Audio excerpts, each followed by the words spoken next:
what we have said in our last report, which came in the fall of last year, like 3 months ago, was that there is a huge potential today to use a green growth strategy to go into the same direction of diversification of the economy in the whole region of the GCC.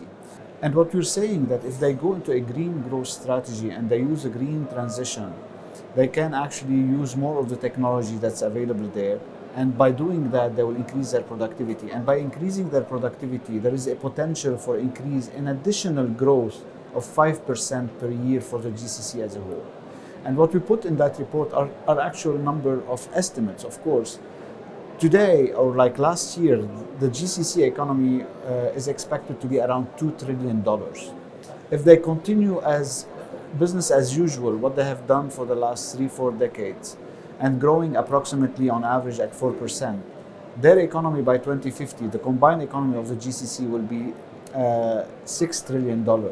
If they go into a green growth strategy that would improve their productivity, then they will grow above $13 trillion. It's more than double what they would go business as usual. And that's extremely important for a lot of different things. One is they will have more jobs. They will diversify further their economy, not only by producing the electricity, but also working on the upstream and downstream industries that can help them also diversify their exports from here, which will improve basically the diversification that they have.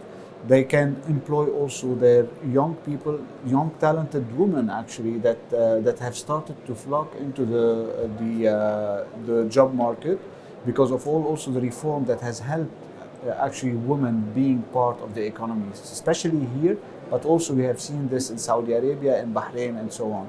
And that part of the population is extremely important to be able to get to the potential of the growth that can happen in this region. The green growth basically strategy is an important strategy that can benefit the diversification that they have in their own vision.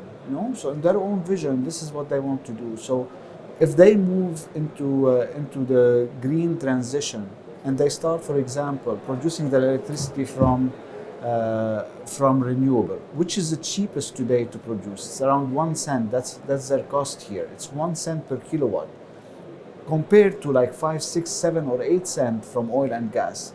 So for every kilowatt that you produce out of renewable, you're saving oil that at least in the short to medium term, you can still export. So you're increasing your export of oil, you're reducing how much investment you need in the oil industry to produce this extra barrel of oil, because now you're saving it by producing electricity at cheap level. There's another potential in it, is that if the GCC in general and UAE can hook up their grids to the rest of the MENA and probably to export out of here green electricity, which is out of renewable, which is cheap, and they can export it through different routes to Europe. They can also link in the future, hopefully, to Africa and to Asia. So we can see that this GCC and also the UAE as part of it, and it's at the forefront of this transition, be always a energy hub, but that energy matrix might change over time and will be adding to their oil and gas that exist in this region. Our role is global. I mean, the World Bank is the premier institution of financing climate-related projects around the world. We have last year financed $31.7 billion. I mean, there is no other institution in the world that come close of how much we have spending in this. However, having said that, even though we are at the forefront of this agenda and in financing globally, what is needed is much, much bigger than what is being done if we are to reach less than 1.5 degree by 2050, the Paris Agreement. What this means today across the world, we have around $1 trillion in this being invested per year. The gap is to reach to $4 to $5 trillion investment.